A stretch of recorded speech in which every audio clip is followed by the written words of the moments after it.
శ్రీ వరాహలక్ష్మి నృసింహ స్వామివారి దేవస్థానం సింహాచలం ప్రతి ఏకాదశి రోజున వైభవంగా స్వామివారి స్వర్ణ తులసి దళార్చన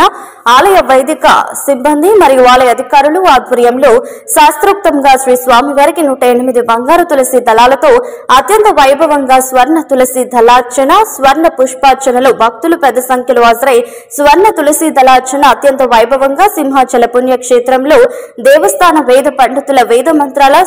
నాదస్వర మంగళ వాయిద్యాలతో శాస్త్రోక్తంగా స్వర్ణ తులసి దళార్చన వైభవంగా నిర్వహించారు. ప్రత్యక్షంగా భక్తులు శ్రీ స్వామివారి ఆర్జిత సేవలలో పాల్గొని తరించారు.